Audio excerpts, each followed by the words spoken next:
Jean, chapitre 8. Jésus se rendit à la montagne des Oliviers, mais dès le matin il alla de nouveau dans le temple, et tout le peuple vint à lui. S'étant assis, il les enseignait.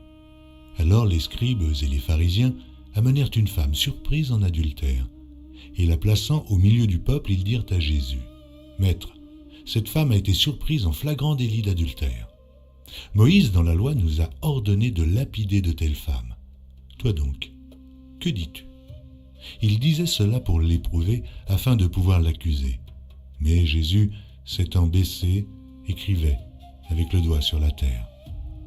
Comme il continuait à l'interroger, il se releva et leur dit, « Que celui de vous qui est sans péché jette le premier la pierre contre elle. » Et s'étant de nouveau baissé, il écrivait sur la terre. Quand ils entendirent cela, accusés par leur conscience, ils se retirèrent un à un, depuis les plus âgés jusqu'aux derniers. Et Jésus resta seul avec la femme qui était là, au milieu. Alors, s'étant relevé et ne voyant plus que la femme, Jésus dit, « Femme, où sont ceux qui t'accusaient? Personne ne t'a-t-il condamné ?» Elle répondit, « Non, Seigneur. » Et Jésus lui dit, « Je ne te condamne pas non plus. Va et ne pêche plus. » Jésus leur parla de nouveau et dit, « Je suis la lumière du monde.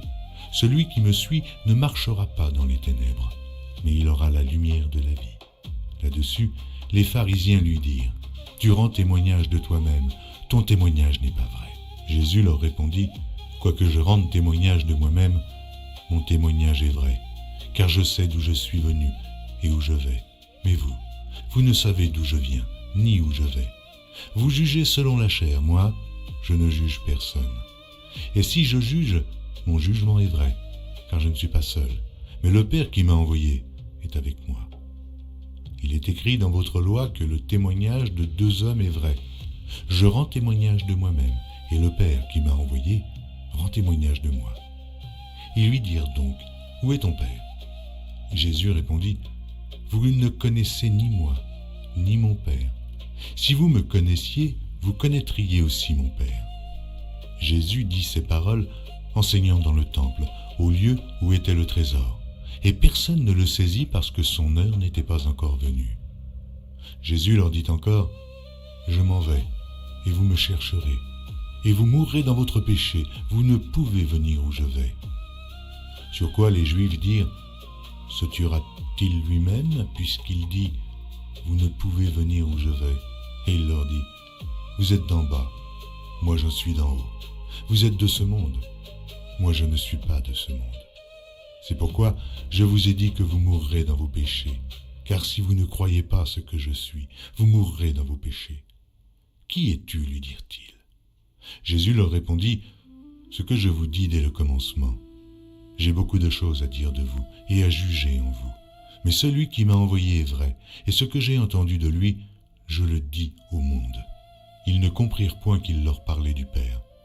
Jésus donc leur dit, « Quand vous aurez élevé le Fils de l'homme, alors vous connaîtrez ce que je suis, et que je ne fais rien de moi-même, mais que je parle selon ce que le Père m'a enseigné.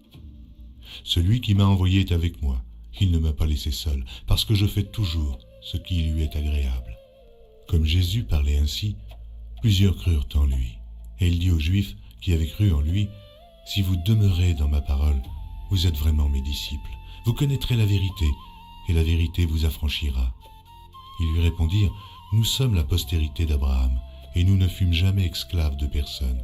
Comment dis-tu, vous deviendrez libres ? » En vérité, je vous le dis, leur répliqua Jésus, quiconque se livre au péché est esclave du péché. Or, l'esclave ne demeure pas toujours dans la maison, le Fils y demeure toujours. Si donc le Fils vous affranchit, vous serez réellement libre. Je sais que vous êtes la postérité d'Abraham, mais vous cherchez à me faire mourir, parce que ma parole ne pénètre pas en vous.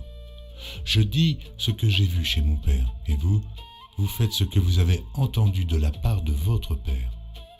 Ils lui répondirent, « Notre Père, c'est Abraham. » Jésus leur dit, « Si vous étiez enfants d'Abraham, vous feriez les œuvres d'Abraham. Mais maintenant, vous cherchez à me faire mourir. Moi qui vous ai dit la vérité, que j'ai entendue de Dieu.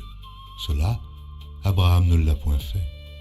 vous êtes les œuvres de votre Père. » Ils lui dirent, « Nous ne sommes pas des enfants illégitimes, nous avons un seul Père, Dieu. » Jésus leur dit, « Si Dieu était votre Père, vous m'aimeriez, car c'est de Dieu que je suis sorti et que je viens. Je ne suis pas venu de moi-même, mais c'est lui qui m'a envoyé. Pourquoi ne comprenez-vous pas mon langage? Parce que vous ne pouvez écouter ma parole. Vous avez pour père le diable, et vous voulez accomplir les désirs de votre père. Il a été meurtrier dès le commencement, et il ne se tient pas dans la vérité, parce qu'il n'y a pas de vérité en lui.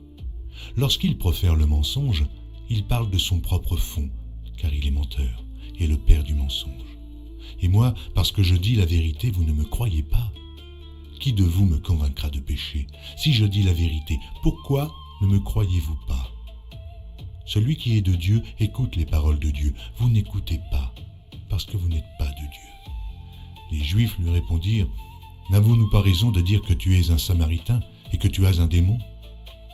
Jésus répliqua, « Je n'ai point de démon, mais j'honore mon Père et vous m'outragez. Je ne cherche point ma gloire. Il en est un qui la cherche et qui juge.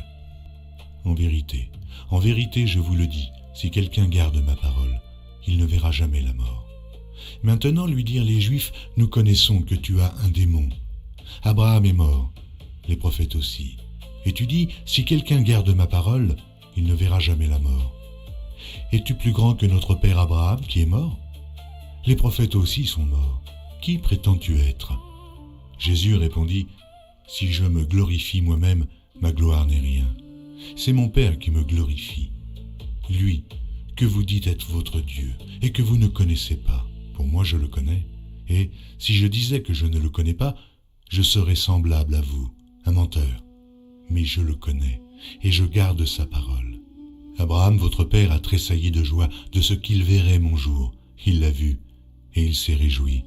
Les Juifs lui dirent, « Tu n'as pas encore 50 ans, et tu as vu Abraham. » Jésus leur dit, « En vérité, je vous le dis, avant qu'Abraham fût, je suis. » Là-dessus, ils prirent des pierres pour les jeter contre lui, mais Jésus se cacha, et il sortit du temple. Jean, chapitre 9. Jésus vit en passant un homme aveugle de naissance.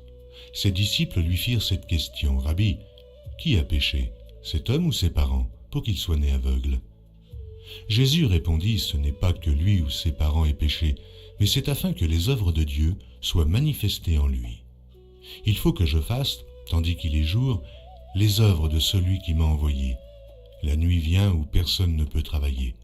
Pendant que je suis dans le monde, je suis la lumière du monde. » Après avoir dit cela, il cracha à terre et fit de la boue avec sa salive. Puis il appliqua cette boue sur les yeux de l'aveugle et lui dit, « Va, et lave-toi au réservoir de Siloé, nom qui signifie « envoyé ». Il y alla, se lava et s'en retourna voyant clair.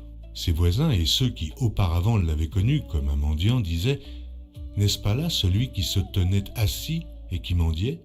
Les uns disaient, « C'est lui », d'autres disaient, « Non, mais il lui ressemble. » Et lui-même disait, « C'est moi. » Ils lui dirent donc, « Comment tes yeux ont-ils été ouverts ?» Il répondit, « L'homme qu'on appelle Jésus a fait de la boue, a oint mes yeux et m'a dit, « Va au réservoir de Siloé et lave-toi. » J'y suis allé, je me suis lavé, et j'ai recouvré la vue.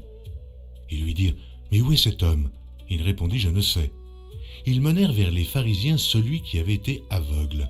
Or, c'était un jour de Shabbat que Jésus avait fait de la boue et lui avait ouvert les yeux. De nouveau, les pharisiens aussi lui demandèrent comment il avait recouvré la vue. Et il leur dit, « Il a appliqué de la boue sur mes yeux, je me suis lavé, et je vois. » Sur quoi quelques-uns des pharisiens dirent, « Cet homme ne vient pas de Dieu, car il n'observe pas le Shabbat. » D'autres dirent, « Comment un homme pécheur peut-il faire de tels miracles ?» Il y eut division parmi eux.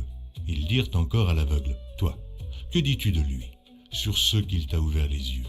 Il répondit, « C'est un prophète. » Les Juifs ne crurent point qu'il eût été aveugle et qu'il eût recouvré la vue, jusqu'à ce qu'ils eussent fait venir ses parents. Ils les interrogèrent, disant, « Est-ce là votre fils, que vous dites né aveugle? Comment donc voit-il maintenant ?» Ses parents répondirent, « Nous savons que c'est notre fils et qu'il est né aveugle, Mais comment il voit maintenant, ou qui lui a ouvert les yeux, c'est ce que nous ne savons. Interrogez-le lui-même, il a de l'âge. Il parlera de ce qui le concerne. Ses parents dirent cela parce qu'ils craignaient les Juifs, car les Juifs étaient déjà convenus que, si quelqu'un reconnaissait Jésus pour le Christ, il serait exclu de la synagogue. C'est pourquoi ses parents dirent « Il a de l'âge, interrogez-le lui-même ». Les pharisiens appelèrent une seconde fois l'homme qui avait été aveugle et lui dirent « Donne gloire à Dieu, nous savons que cet homme est un pécheur. » Il répondit « S'il est un pécheur, je ne sais. Je sais une chose, c'est que j'étais aveugle et que maintenant je vois. » Ils lui dirent « Que t'a-t-il fait? Comment t'a-t-il ouvert les yeux ?» Il leur répondit « Je vous l'ai déjà dit, et vous n'avez pas écouté. Pourquoi voulez-vous l'entendre encore? Voulez-vous aussi devenir ses disciples ?» Ils l'injurièrent et dirent « C'est toi qui es son disciple. Nous sommes disciples de Moïse. Nous savons que Dieu a parlé à Moïse, mais celui-ci, nous ne savons d'où il est. » Cet homme leur répondit « Il est étonnant que vous ne sachiez d'où il est, et cependant il m'a ouvert les yeux. Nous savons que Dieu n'exauce point les pécheurs, mais si quelqu'un l'honore et fait sa volonté, c'est celui-là qui l'exauce. Jamais on n'a entendu dire que quelqu'un ait ouvert les yeux d'un aveugle-né. Si cet homme ne venait pas de Dieu, il ne pourrait rien faire. » Ils lui répondirent « Tu es né tout entier dans le péché, et tu nous enseignes » et ils le chassèrent. Jésus apprit qu'ils l'avaient chassé, et, l'ayant rencontré, il lui dit « Crois-tu au Fils de Dieu ?» Il répondit « Et qui est-il, Seigneur, afin que je croie en lui ?»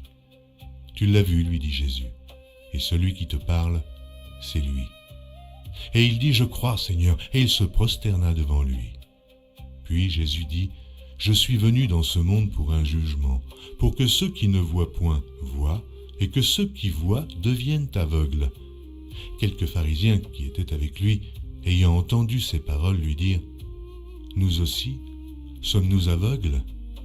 Jésus leur répondit « Si vous étiez aveugles, vous n'auriez pas de péché. Mais maintenant vous dites « Nous voyons », et c'est pour cela que votre péché subsiste. »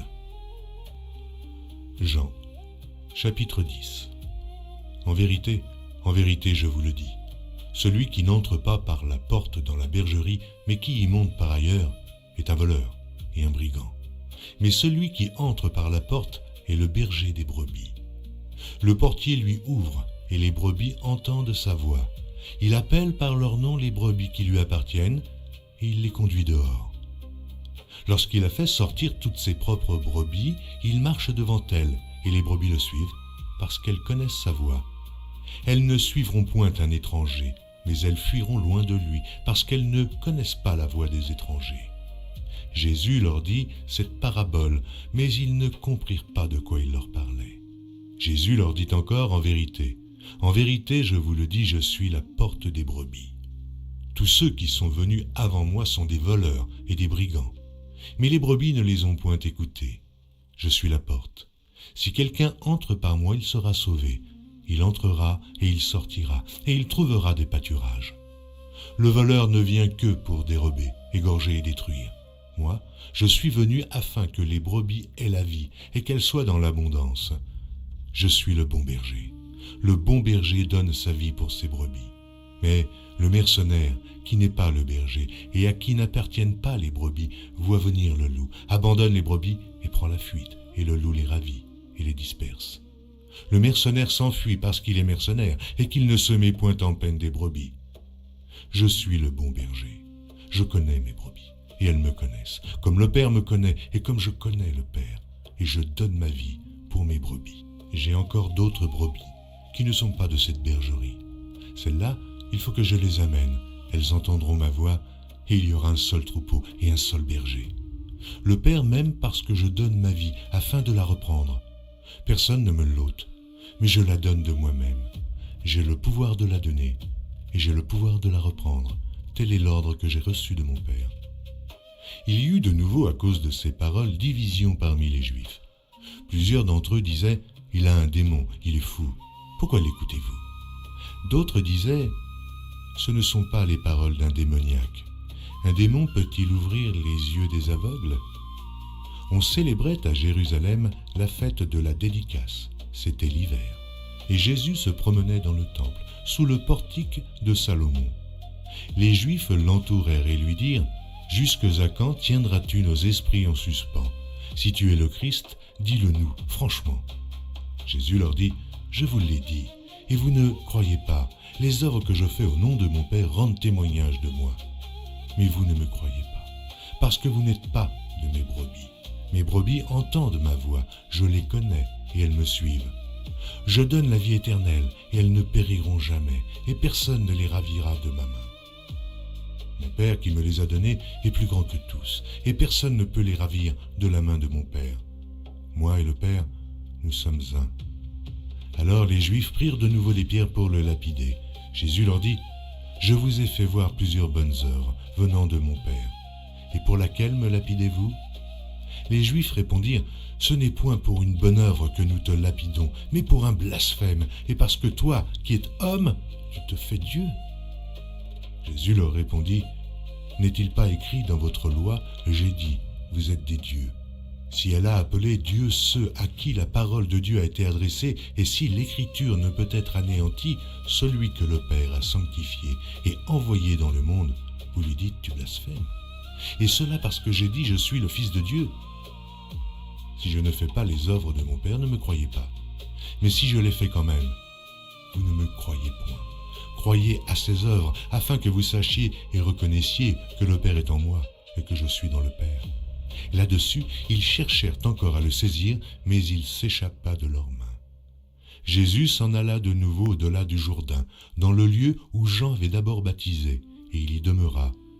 Beaucoup de gens vinrent à lui, et ils disaient « Jean n'a fait aucun miracle, mais tout ce que Jean a dit de cet homme était vrai. » Et dans ce lieu-là, plusieurs crurent en lui.